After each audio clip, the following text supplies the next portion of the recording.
안녕하세요. 미레이트입니다. 가끔 이런 순간이 있죠. 휴대폰을 열었다가 괜히 기분이 가라앉는 순간. 누군가는 결혼 사진을 올리고, 누군가는 아이 사진을 올리고, 누군가는 드디어 집 샀어요 라고 말합니다.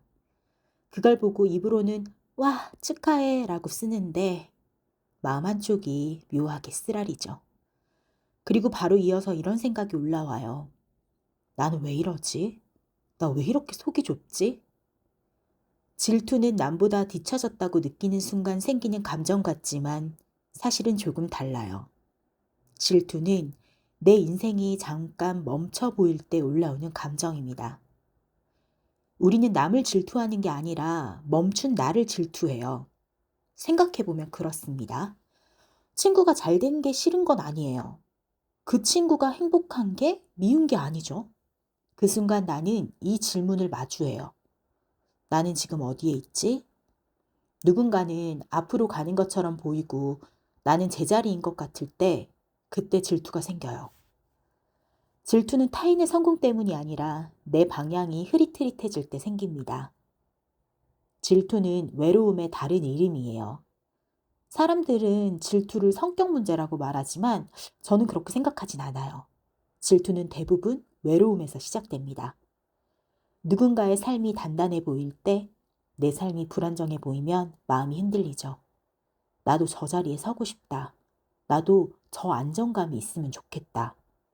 그 말은 사실 이 한 문장이에요.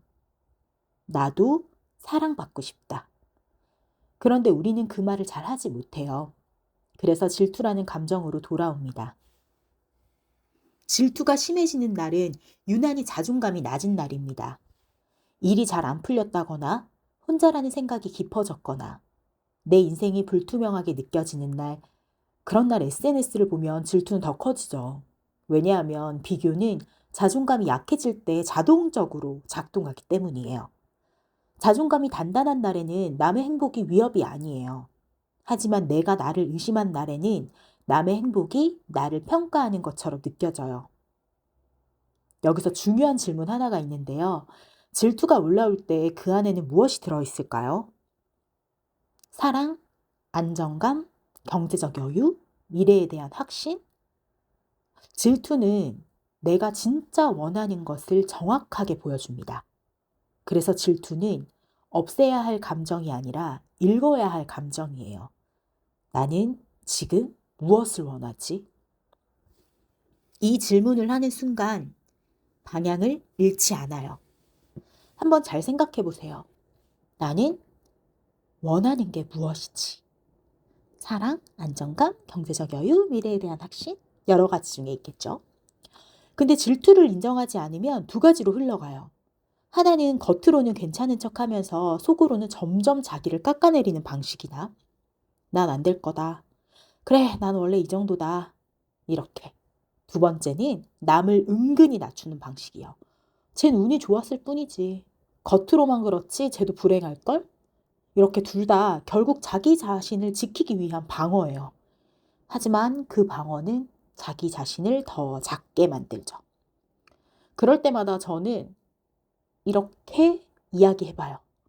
아, 나 지금 부럽구나. 나 지금 저게 필요하구나. 그 순간 질투는 공격이 아니라 욕망의 고백이 됩니다. 그리고 그 욕망은 행동으로 바뀔 수 있어요. 사랑이 필요하면 내가 나를 더 돌볼 수 있고, 안정이 필요하면 내 현실을 조금 더 정리할 수 있습니다. 질투를 비교로 키우지 말고 욕망으로 바꾸세요. 불교는 감정은 올라오고 사라진다. 그 감정은 내가 아니다. 이렇게 이야기 많이 하죠.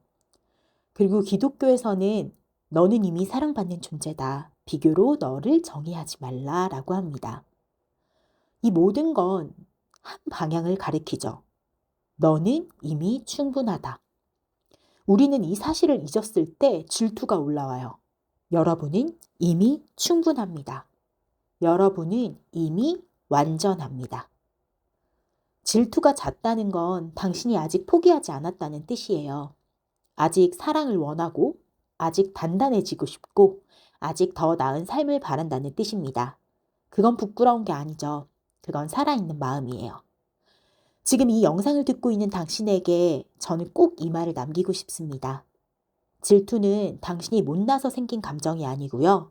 질투는 당신 안에 있는 가능성이 가만히 있지 못하고 신호를 보내는 순간입니다. 그 신호를 비교로 낭비하지 말고 방향으로 한번 사용해 보세요.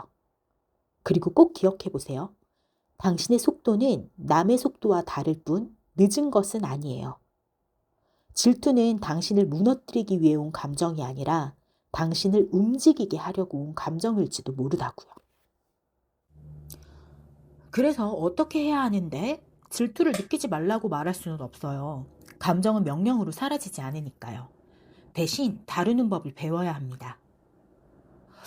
예를 들면 친구가 결혼 사진을 올렸어요. 사람들 댓글은 축하의 일색이고 사진 속 두 사람은 안정적으로 웃고 있습니다. 그 순간 가슴이 조여와요. 이럴 때 이렇게 생각하죠. 나는 왜 아직도 사랑하는 사람이랑 헤어졌는데 나만 왜 이러지? 그리고 핸드폰을 덮고 기분이 가라앉죠. 그 대신 이렇게 한번 해보세요. 핸드폰을 덮기 전에 마음속으로 한 문장만 말합니다. 나는 지금 부럽다. 나는 지금 부럽다. 이 한 문장이 굉장히 중요해요. 질투는 인정받지 못하면 자책으로 변하거든요. 인정받으면 이해로 바뀝니다. 부럽다고 말하는 순간 마음은 조금 덜 날카로워집니다. 그 다음에는 나는 저게 부럽다에서 멈추지 말고 조금 더 구체적으로 들어가 보세요. 나는 무엇이 부러운지? 결혼이라는 상태? 아니면 누군가와 함께 있다는 안정감? 아니면 미래가 보이는 느낌? 예를 들어 나는 누군가와 같은 방향을 바라보고 있는 사람이 있는 게 부럽다 라고 정확히 말할 수 있다면 질투는 흐릿한 통증이 아니라 구체적인 욕망이 되죠. 욕망은 행동으로 이어질 수 있어요.